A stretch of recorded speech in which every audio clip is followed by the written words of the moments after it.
서구 기독교 문화 속에서 데스티니라는 단어는 하나님의 계획이라는 뜻을 가지고 있습니다. 우리 삶 속에는 하나님이 계획하신 명확한 설계도 데스티니가 있다는 것입니다. 하나님께서는 태초부터 한 사람 한 사람을 향한 아주 특별한 계획을 가지고 계셨습니다. 나를 향하신 하나님의 특별한 계획, 정확한 설계도, 분명한 목적이 있었다는 겁니다. 환경이나 그 어떤 누구도 나를 향하신 하나님의 계획, 데스티니를 막을 수는 없습니다. 이 데스티니는 하나님의 계획이기 때문에 그렇습니다. 그러나 하나님의 계획을 가로막을 수 있는 것이 딱 하나 있습니다. 그것은 바로 나 자신입니다.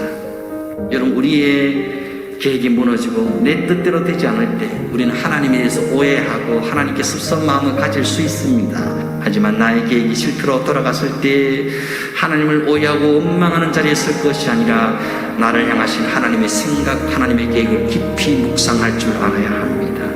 내 뜻대로 되지 않는다고, 내 계획대로 되지 않는다고 걱정하지 마십시오. 낙심하지 마십시오. 하나님의 더 좋은 계획이 준비되어져 있는 줄 믿습니다. 하나님은 내 계획과 내 생각이 무너진 그 자리에서 하나님의 계획과 데스티니를 완성해 가시는 분이십니다. 이것이 진짜 은혜입니다. 우리가 나의 데스티니, 나를 향하신 하나님의 계획을 알기 원한다면 그것은 하나님께 듣는 방법밖에는 다른 길이 없습니다.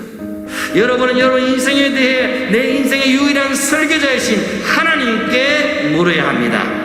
하나님, 나의 데스티니는 무엇입니까? 하나님, 내가 가고 있는 이 길이 하나님이 계획하신 길이 맞습니까? 하나님, 나는 지금 잘 살아가고 있습니까? 나는 지금 하나님의 계획대로 살아가고 있습니까? 내 뜻대로, 내 마음대로, 내 계획대로 사는 것이 잘 사는 것이 아닙니다. 하나님의 뜻과 계획대로, 하나님이 디자인하신 설계대로 사는 것이 잘 사는 것입니다. 나를 향하신 하나님의 설계도는 성경입니다. 하나님의 말씀입니다. 누구든지 하나님의 말씀을 붙잡고 기도하면 성령께서 우리를 가르쳐 주시고 지도해 주실 겁니다. 내가 어떻게 살아야 하는지, 내가 무엇을 목표로 달려가야 할 것인지, 어떻게 살면 하나님이 가장 좋아할 것인지 성령께서 반드시 가르쳐 주실 겁니다. 나를 향하신 하나님의 계획은 내가 예수 더 잘 믿는 것입니다. 내가 주님 더 사랑하는 것입니다. 내가 교회를 더 뜨겁게 사랑하고 섬기는 것입니다. 나를 향하신 하나님의 계획은 내가 더 거룩해지는 것입니다. 말씀과 기도로 깨끗해지는 것입니다. 하나님과 더 친밀해지는 것입니다. 나를 향하신 하나님의 분명한 계획은 나를 통해 한 생명이라도 더 구원하는 것입니다.